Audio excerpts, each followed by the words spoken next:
Every time you get nervous texting someone you like, you are doing something a lion does right before it kills. Same brain chemistry, same focus, same rising heart rate. The only difference is what you're chasing, because right now, your brain is running a program that has nothing to do with phones. It is running a hunt.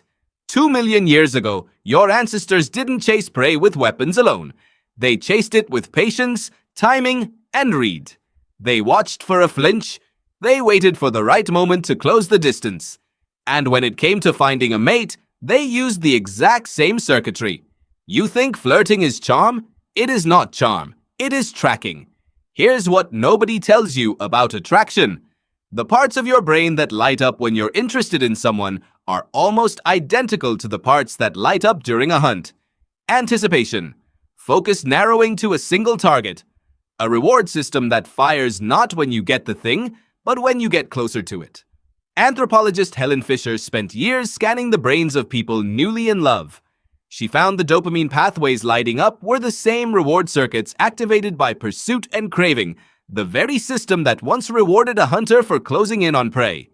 Wanting isn't separate from wanting food. It's the same machine, pointed at a different target. Think about the last time you liked someone. You didn't walk straight up and say it. You circled. You showed up in the same place twice. You asked a question you already knew the answer to. Why? Because directness kills the chase. And the chase is the whole point. Evolutionary psychologist Geoffrey Miller studied courtship across species and found something strange. The most successful signals were never the most efficient ones. They were the most costly. A peacock's tail is a burden, not a benefit. It slows him down, makes him visible to predators, costs enormous energy to grow. But that's exactly why it works. Miller argued that mating displays function like an honest and expensive advertisement of underlying fitness, and only a genuinely capable, resourceful animal could afford to carry that weight and still survive. You do the same thing without knowing it. You wear the shoes that pinch a little. You laugh a little louder than the joke deserves. You mention, casually, that thing you accomplished, even though nobody asked. All of it costs you something. Time, comfort, a small risk of looking foolish. And that cost is the message.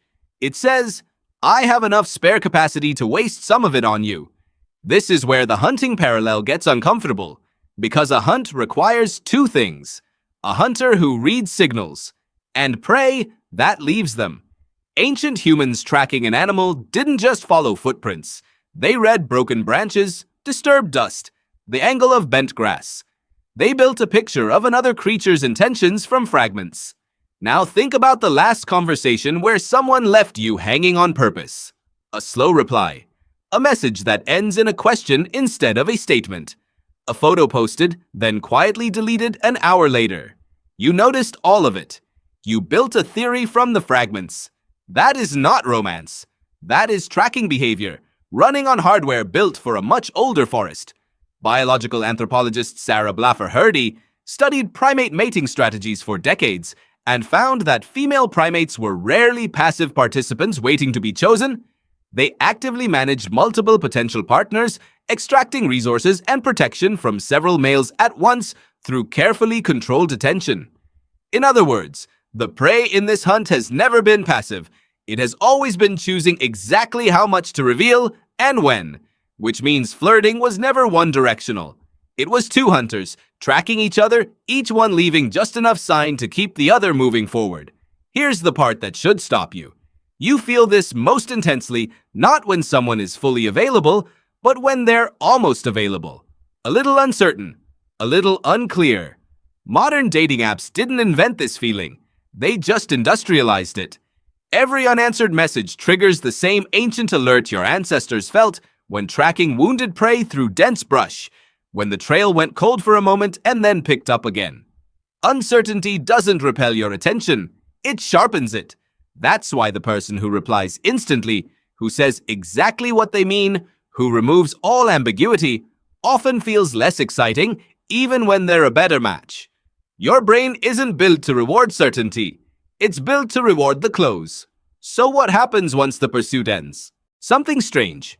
The dopamine that flooded your system during the chase begins to fade, and a different chemical system takes over. Fisher's research identified a second phase built around oxytocin and vasopressin, chemicals tied to long-term bonding rather than pursuit. This is why new relationships often feel like a drop in intensity, not because the connection weakened, but because the hunt is over and a different, quieter system has taken its place. Most people mistake this shift for losing interest. It isn't. It's your biology handing the relationship off from the chase circuit to the attachment circuit. One system is built for speed, the other is built to last. You were never meant to feel the chase forever. You were meant to survive it and land somewhere calmer. But here's the twist almost nobody talks about. Modern life keeps you stuck in the chase phase on purpose.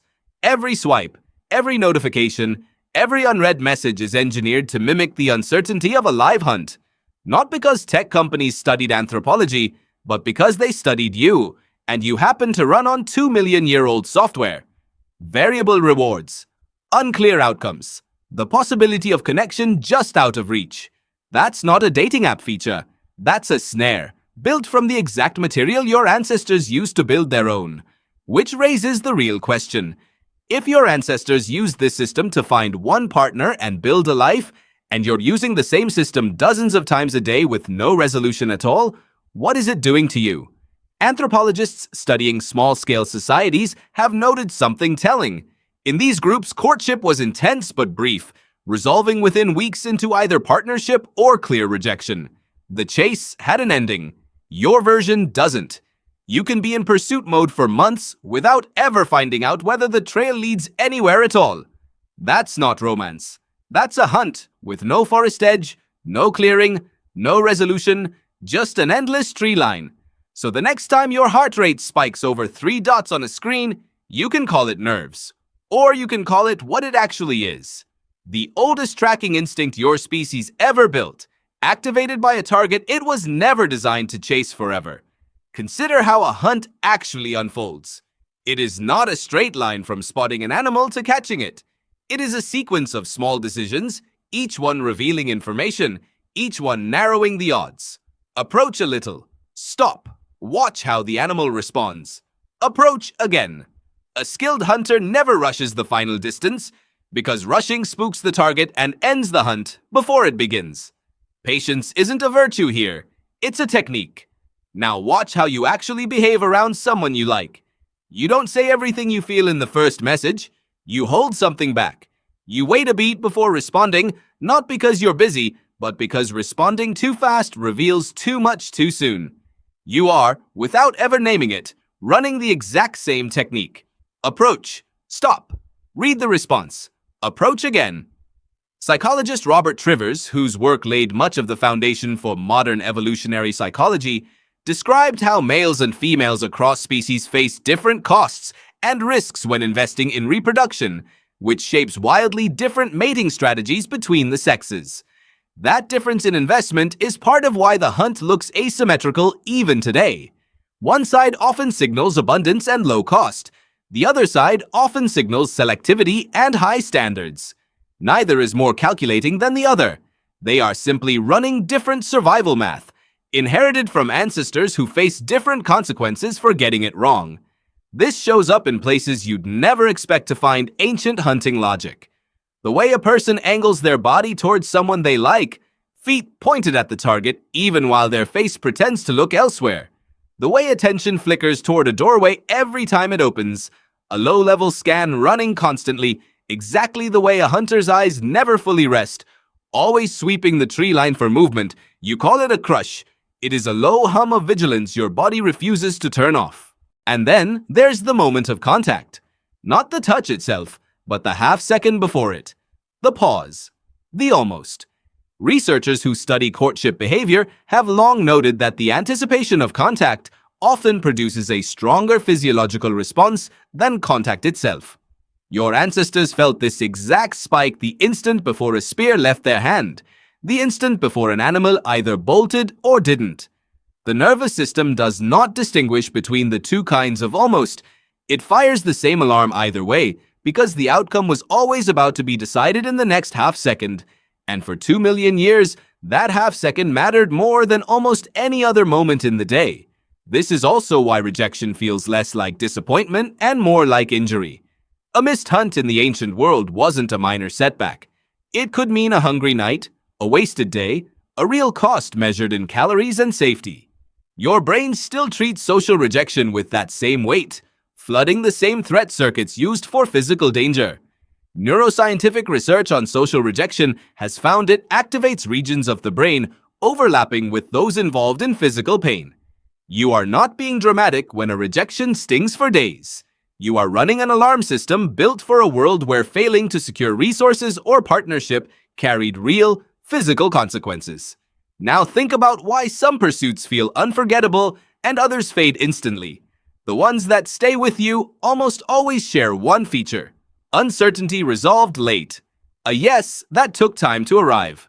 Psychologists have long observed what's called the Zeigarnik effect, the tendency for unfinished tasks and unresolved situations to occupy far more mental space than completed ones. An ancient hunt that stretched across days, requiring the tracker to hold the animal's location in mind through uncertainty and setbacks, would have carved itself into memory in exactly this way. Your brain doesn't remember the easy catch. It remembers the long, uncertain trail. This is also why grand romantic gestures often work less well than small, repeated ones. A single expensive gift resolves too much uncertainty too fast. It answers the question before the question has finished being interesting. But a string of small signals, spread across days, each one slightly ambiguous, keeps the tracking system engaged far longer. You are not more impressed by intensity. You are more engaged by duration. Here's where the picture gets even stranger. In many small-scale societies studied by anthropologists, courtship rituals were public, witnessed, and time-limited by design. Elders, peers, and family members were often directly involved, which meant a hunt could not stretch on indefinitely without social consequence. There were checkpoints. There were people watching who expected resolution. Modern courtship has none of that. No elders checking in, no peers demanding an answer, no natural endpoint forcing clarity.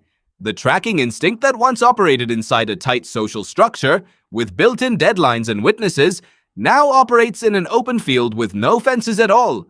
You can chase indefinitely. You can be chased indefinitely. And the instinct that was built to resolve within weeks now has permission to run for months, sometimes years, without ever reaching the clearing at the end of the trees. This isn't a flaw in you. It's a mismatch between an ancient system and a modern environment it was never built to navigate. The tracking instinct is not broken. It's simply operating without the guardrails that used to contain it. So the next time your heart rate spikes over 3 dots on a screen, you can call it nerves. Or you can call it what it actually is. The oldest tracking instinct your species ever built, activated by a target it was never designed to chase forever. You are not falling for someone. You are hunting them, and some quiet, patient part of your brain has been waiting 2 million years for the moment the trail finally goes still.